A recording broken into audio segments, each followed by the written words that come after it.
Okay, so good afternoon, everybody. It's 4 o'clock. This is the Opioid Abatement Authority's Finance Committee meeting, and it appears that we have a quorum of our Finance Committee members present.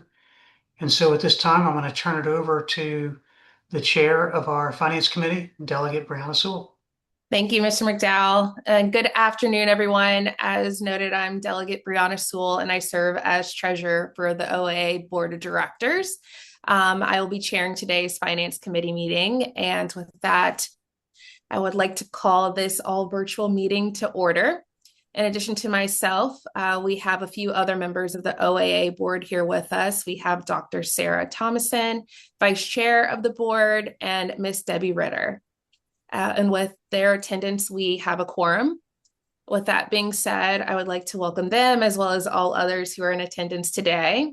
And the next order of business will be to receive a comprehensive report from our Director of Finance, Dr. Adam Rosatelli. Mr. Oh, Rosatelli? I wish I was a doctor, Madam Chair, but I am not, unfortunately. Actually, we have Close. I said Mr. one impromptu item is that I believe we need to adopt the minutes from the September 26th, 2025 meeting that wasn't on the agenda. And I apologize, but I believe we should do that. No. Is there anyone who would like to make a motion to accept the meeting minutes from the September 26, 2025 meeting agenda?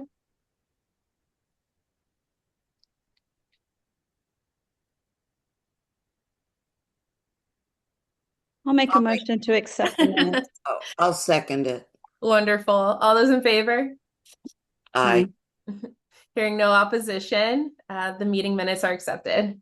With that, Mr. Rosatelli, I'll turn it over to you. Oh, my apologies. No, I'll accept it. Appreciate it.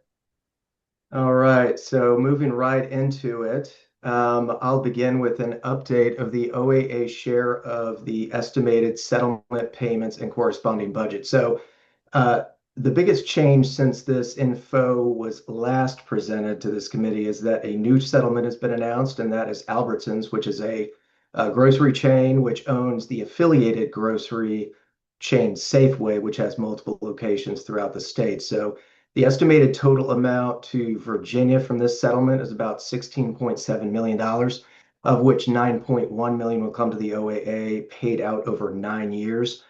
So based on the recency of the announcement, the timetable and annual disbursement amounts, et cetera, haven't yet been finalized. So this newest settlement brings the total number to 21. So finally, what I've referred to as kind of the second and third tier settlements that comprise a collection of relatively smaller amounts. Together, they combines about $8.8 million, are also still under the announced status, but a handful of them are projected to be finalized and begin payments soon, on or before the third quarter of the calendar year, so really just in the next few months. So with the newest settlement, the total estimated settlement payments to the OAA are now over $629 million, and to date, $213.9 million of that money has been deposited to the Opioid Abatement Fund. So now looking at the OAA's cash flow as of the FY26 accounting period ending May 31st. So the beginning fund balance at the beginning of the fiscal year on July 1st was $126.1 million. Current fiscal year to date cash inflows from settlement payments and interest earnings on deposits to the fund total $36.7 million. And fiscal year to date cash outflows, including actual state and local grant distributions and administrative costs, total about $41.6 million, resulting in $121.3 million in cash on hand. And now just a quick update on the investment return that the OAA has generated on the deposits to the Opioid Abatement Fund for the current fiscal year. So just as a brief recap on settlement deposit interest earnings, you may recall that in 2023, the OAA had hired a firm to conduct a feasibility analysis of securitization and alternative investment options. This analysis, as well as OAA staff analysis, separately revealed that using VRS or attempting an alternative investment strategy wasn't really practical or logistically feasible. So as a result, we've maintained the practice of investing the OA's corpus of settlement deposits as a share of the Commonwealth's pooled assets, which are invested by the State's Department of Treasury in what's called its primary liquidity portfolio, which balances safety, liquidity, and return. So shown on the slide are the actual and estimated quarterly interest disbursements and returns based on a rolling average of fund balances for the duration of the fiscal year. So you can see the OAA is projected to earn a risk and cost-free return of about 4.4 roughly percent, or just under $6 million over the course of the fiscal year. And it's also worth noting that the interest generated on these deposits is projected to exceed the entire cost of the OAA's FY26 administrative expenses by over $2.1 million.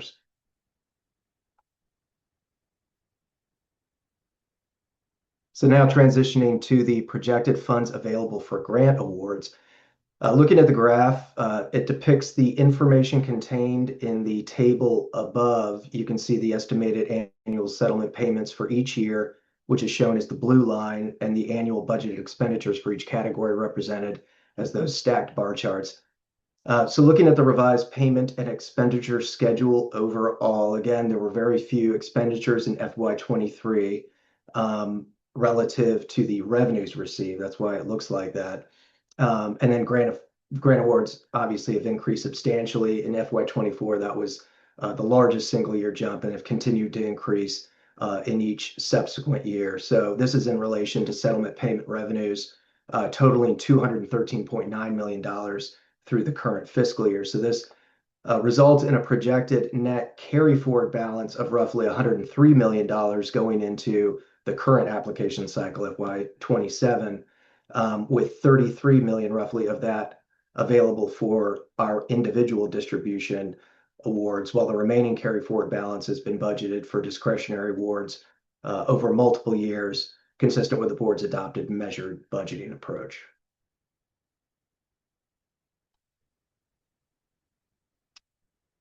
So now, Madam Chair, I'm going to transition to a review of the financial plan for city and county grant awards and committee recommended award totals if there are no questions related to the general finances of the authority.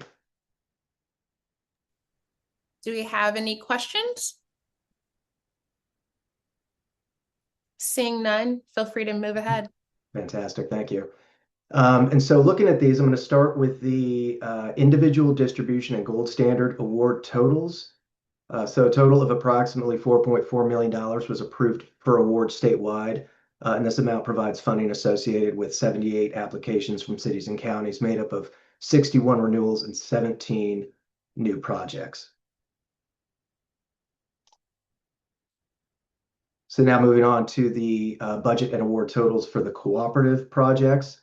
And just to remind the committee, the regional cooperative project budget totals are calculated to serve as a guide to meeting the OAA's statutory requirement to equitably budget for the distribution of funds throughout the Commonwealth on a long-term basis. So the total recommended award amount for all projects statewide, including the use of unrestricted funds, totals $29.2 million, and then counting the match amounts from individual distribution and gold standard awards, there was another about $1.7 million associated with that. So total funding, OAA type funding applied to the cooperative projects is around $30.9 million. So these award recommendations are being proposed based on a cooperative project budget of about $18.5 million, and the use of $10.5 million of those unrestricted funds, as you can see there. And finally, looking at the distribution of all the OAA grant awards by region. So this includes all the cooperative project funds, individual distribution, and gold standard awards applied towards all applicable projects. So a total of $35.2 million is recommended for award. And examining the distribution of those recommended awards on a regional basis, so you can see that the Western and Southwestern regions each account for roughly 35% each, or 70% of the entire award total, followed by regions 4, 2, and 5 in descending order. And really that concludes my overview of the recommended grant funding amounts. And so if there are no questions, I'll just go ahead and continue with an overview of the relevant 2026 General Assembly items. Are there any questions on the grant awards? Okay, seeing none, feel free to proceed. Thank you. Thank you. All right, so transitioning to this brief overview of the 2026 General Assembly session items. Normally by this time of year, following a session occurring during an even-numbered year, we'd be receiving the amended current year budget and items within the newly adopted biennial budget for the next 2 fiscal years. But as many of you likely know, as of today, there is no budget that's been adopted, though both the House and Senate will reconvene on the 18th and 22nd, respectively, to negotiate on the budget and likely pass something by June 30th, if we're thinking optimistically. So Chapter 1 that amends the current fiscal year 26 budget, however, was passed earlier in the session, and there are a couple items of relevance there. So first, $17.2 million in the Commonwealth Opioid Abatement and Remediation funding was maintained. And second, $8 million in that core funding that was in both FY25 and FY26 appropriated under the Department of Health for creating the Opioid Reversal Agent Manufacturing Program was transferred in full to the Virginia Innovation and Partnership Authority, or VIPA, as it's commonly referred to, which is the state's primary economic development entity, to work in coordination with the OAA to contract with a private sector entity to establish this program. And OAA staff has already begun discussions with our counterparts at VIPA on moving forward with this directive. So now a quick look at new bills during the session that have some sort of nexus to opioid and substance use issues or co-occurring mental health type related issues generally. So there were 58 bills, 47 passed, and unless otherwise specified, those would go into law July 1st. Of those that didn't pass, 2 were continued to next session and 8 failed, and 1 was vetoed. So since we've been around for a little bit, so we've got a little bit of trend data looking between 2023 and 2026. You can see that as interest and awareness of the opioid substance use type issues, as well as the settlement funding available to address them, grew, so did the number of bills, with the largest jump occurring from that first year to second year, 23 to 24, and then obviously 25 to 26 increased as well. So looking at the aggregate percentage volume increase of just all bills from 23 to 26, you can see that there was a sizable increase, 625%, a huge jump. And then more importantly, the number of bills that passed by volume was over 500%. So that's all good stuff.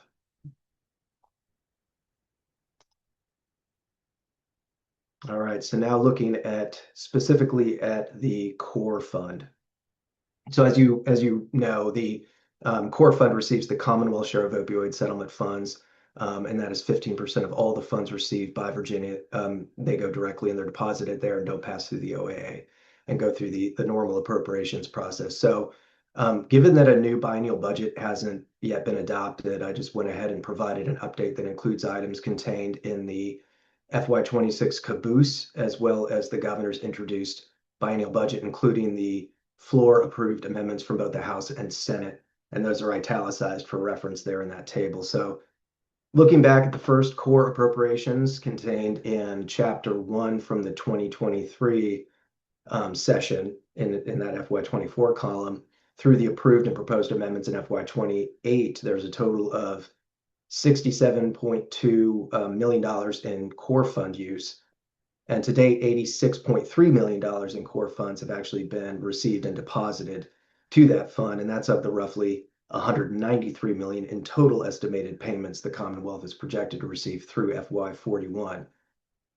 Finally, looking at how these funds have been spent in relation to their appropriated use, from FY24 through May 31st of this fiscal year, there's been $26 million in actual expenditures, and that's of the approximately $45 million of appropriation over that same period. Though I will say that $16 million related to the opioid reversal agent manufacturing program is included in that amount, and as I also mentioned, the OAA and VIPA have already been in conversations to go ahead and begin starting up that process as directed in the Appropriation Act. So, Madam Chair, that concludes my brief legislative update, and I'd be happy to answer any questions you may have. And if not, I will just move on to the next agenda item. Ms. Ritter. Yes, may I ask a question, please? Yes, the floor is yours. Go ahead for it, Ms. Ritter. Okay, on the issue of the budget, I don't want to get deep into that, especially Delegate Sewell. I know you all are probably frustrated and it's difficult for each and every one of you.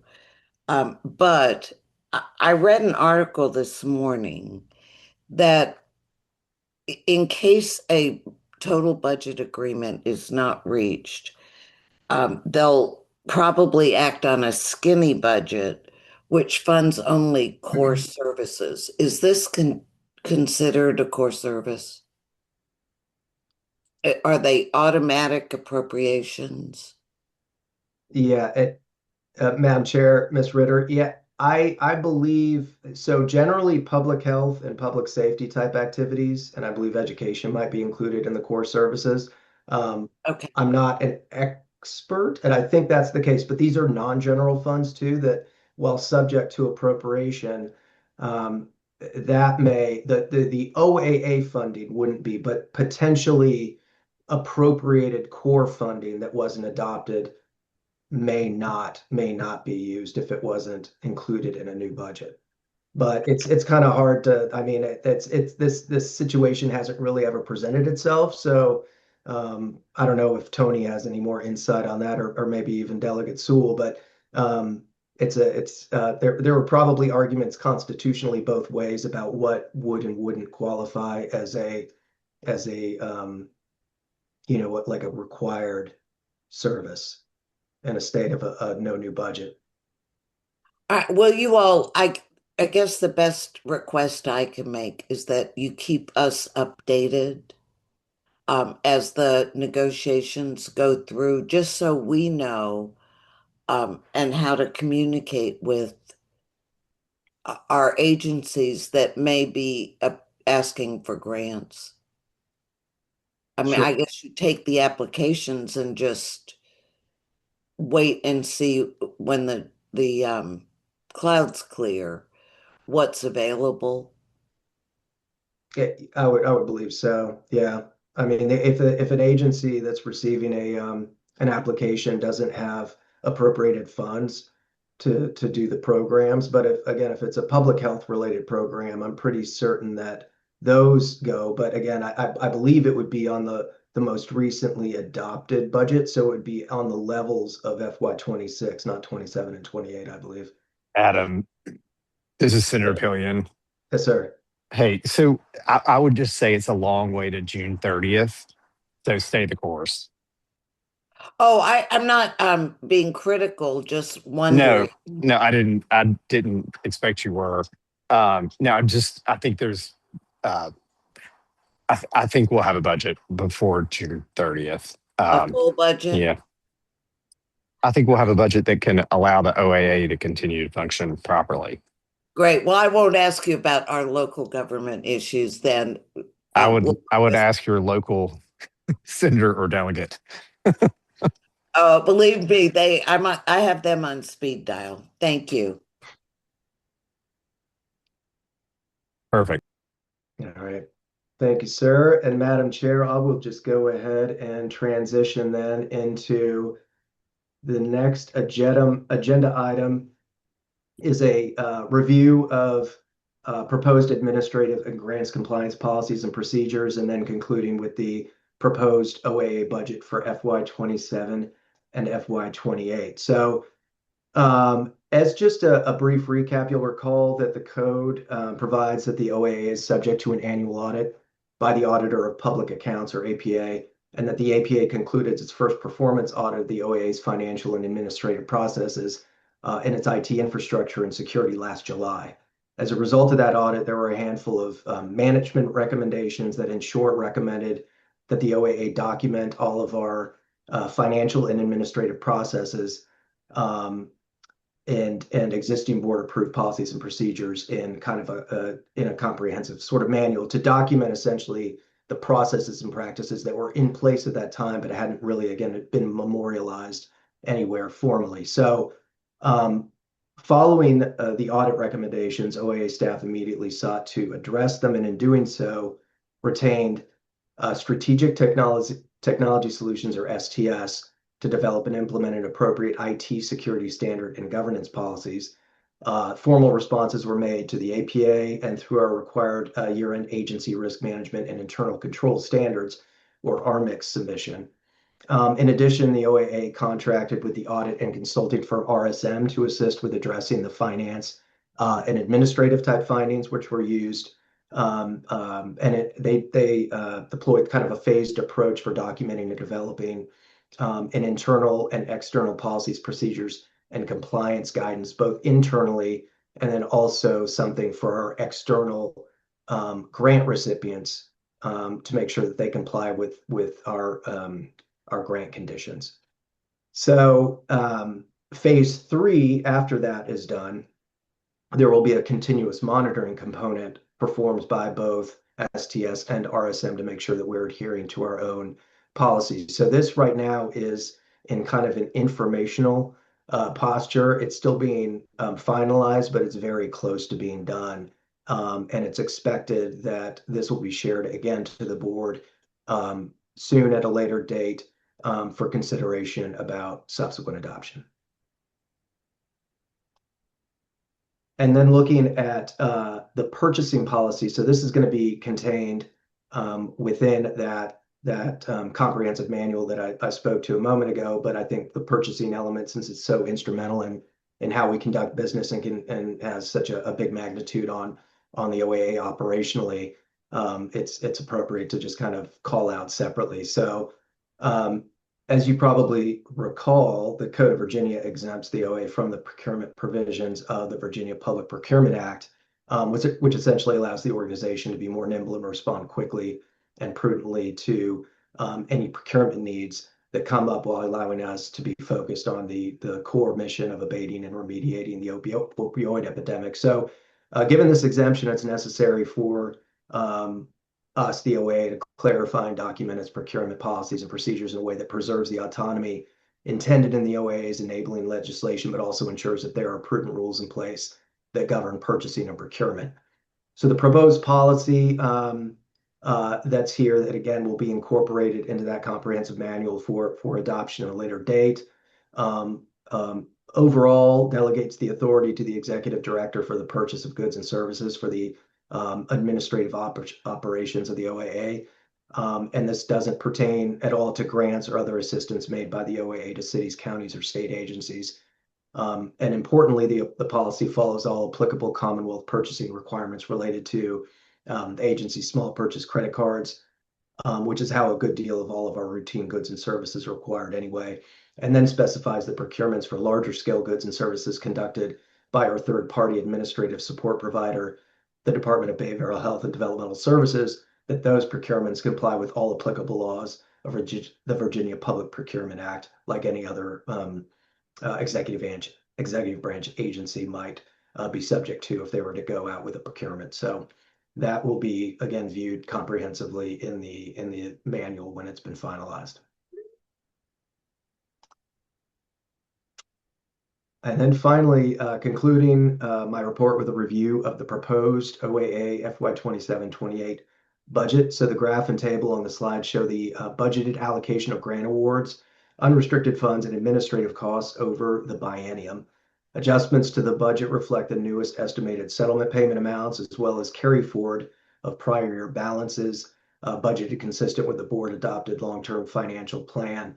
The OAA administrative budget also matches at this time the proposed appropriation contained in the introduced budget, SB and HB 30, though I don't believe the OA's appropriation was modified in either of the floor approved House or Senate budgets. So it's likely that that is just going to continue to stay in place.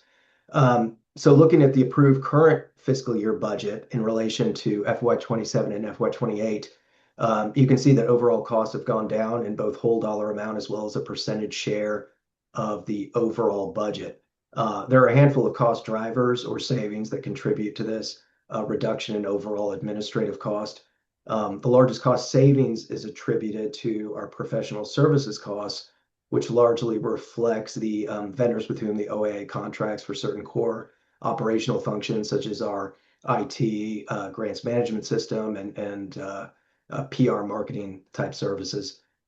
This reduction is driven by the grant system cost, primarily limited to pass-through licensing and annual operating and maintenance charges, as well as right-sizing some of the other contracts for those professional services that they're providing as well.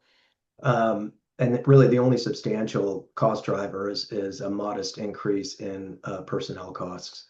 And those are just kind of routine across the board type adjustments and the related benefits associated with it. So the revised budget contains just a few items that are really necessary in those under the professional services category to achieve the board's organizational objectives. And most of this is just the continuation of previously approved budget items related to our audit consultant, grants management system, and PR marketing vendors. One new item of note is a proposal to identify a vendor to conduct a pilot operational review or a kind of audit program of our external audit recipients to ensure compliance with our grant requirements. So when this RSM manual has been done, that specifies kind of that lays out the proper procedures for implementing and deploying an operational review or audit of our local grant recipients, we'll need to see how that's put into place. So this is proposing to contract with a firm to do kind of a scaled down pilot version of that that sort of oversight component of the grants to make sure that we get it right and scale it appropriately and figure out exactly what we should do with respect to that. So I believe that is everything I had related to the budget. And Madam Chair, if there are any questions, I'd be happy to answer them, or if Tony would like to make any comments, since this is kind of wrapping up, he may want to as well. Tony, go for it. Thank you, Madam Chair. Just a comment that Adam made it sound easy, but what the team has done on the compliance monitoring piece of looking at our recipients, and not just our recipients, but their sub-recipients when they've hired contractors or they're working with nonprofits in their communities using OAA money. We've completed a risk assessment tool that allows us to assess how high of a level of risk each one of our grants might be. And using that tool, we can prioritize those grants that rank higher on the risk assessment category in order to work with a firm that would go in and do that compliance review. I wouldn't call it a full audit, but it is a compliance review designed to ensure that the funds are being used appropriately. Are there any questions from the group? Well, seeing none, I just want to say thank you so much to Tony, Adam, and the entire OAA staff for all of your hard work. Kudos truly for the strong fiscal management that was on display not only today, but every day. And the reason why you guys continue to stand out well above so many others programs that are operating not only in the Commonwealth, but quite frankly, across our nation at this moment in time. So we're forever grateful for you all. Thank you. With that being said, we'll go to the next side, which is new business.